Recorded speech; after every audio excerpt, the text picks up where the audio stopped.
Hey guys, this is a super special bonus episode of Countdown to Infinity, an Avengers podcast. Infinity War is just around the corner. It's probably just a couple days away by the time you're hearing this.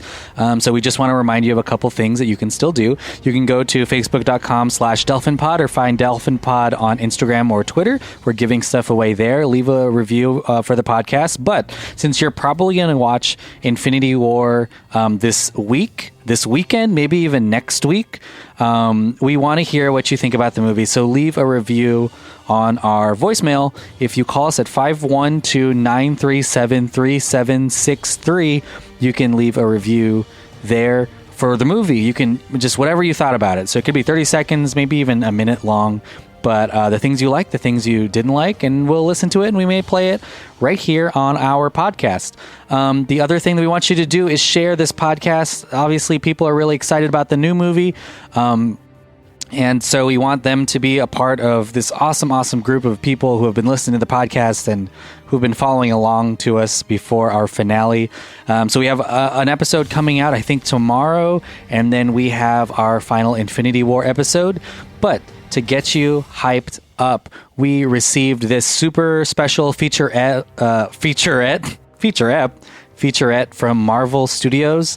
And we thought it was so cool. We're going to share it with you right now. It's basically the last 10 years of Marvel Studios. It starts off with Iron Man. You're going to hear some voices of the stars and the director, even Kevin Feige. I don't know. The producer, the guy behind most of these Marvel Cinematic Universe. You're going to hear his voice here in a little bit. So again, this isn't a full episode. This is just to let you know of things you can do to be a part of the podcast, our Infinity War podcast, and to give you this, a really special message for the last 10 years of Marvel. Enjoy.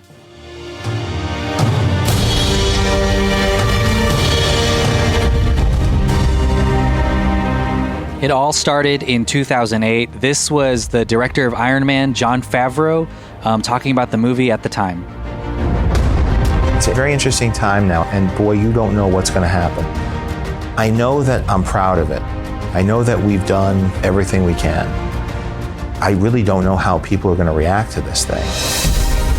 This could be anything from a flop to a moderate single or something that it's beyond what people's expectations are. You never know. You never know. Good luck keeping on. We were in our own slipstream of feeling like we were doing something a little bit special and different, but the full circle of seeing that audiences were reacting to it the way we had hoped they would was powerful. I had two dreams when we started this a little over 10 years ago at Marvel Studios. One was that Iron Man worked. The other one was that we could build something that was as expansive and as experiential as what people who've read comics over the years could get. I had a lot of faith in Kevin Feige and the people at Marvel. You want to give them everything you got because they're going to give everything they got. This was a whole new journey. By the first Avengers, I thought, oh wow, I think we're onto something here. Just seeing the characters together, there's something viscerally awesome about it. And I think that's why the minute Sam Jackson showed up at the end of Iron Man 1, whether people had read comics or not, who is that? What does that mean? Why is he here?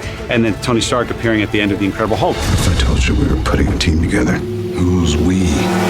Those seem like just the tiniest of things compared to where we are now, but those were the foundations that led us here. The cutting edge concept behind the Marvel Universe is this massive organism of shifting parts and new ideas. How do we do this?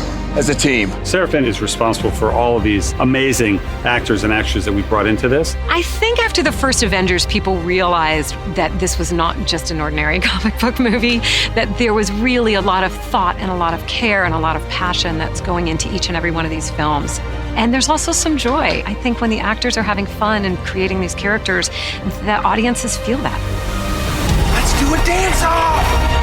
It's fulfilling that those characters have just spoken to so many people all over the world.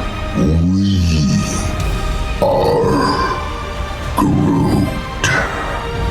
I love the fact that we've been all given the opportunity to do something different, put our sort of ideas forward and attack your character again and hopefully advance on that and bring something unique to it each time.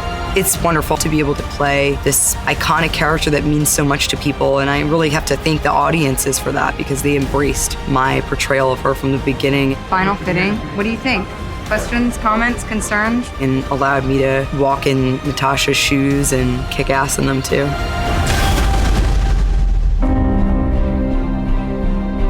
I can tell you that each and every one of us is so grateful. Our lives are monumentally changed by our involvement in this world. To have taken such an instrumental role in what Marvel has done in the past 10 years is just so incredibly meaningful to us. It's a cool experiment to be a part of. It's epic and classical. These characters are mythological characters in a lot of ways.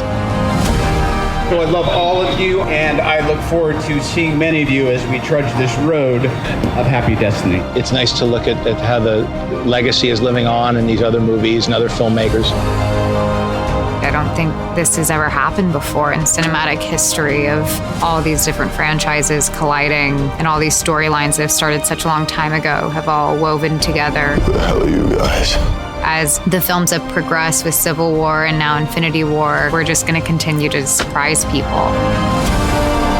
There was an idea to bring together a group of remarkable people, to see if we could become something more.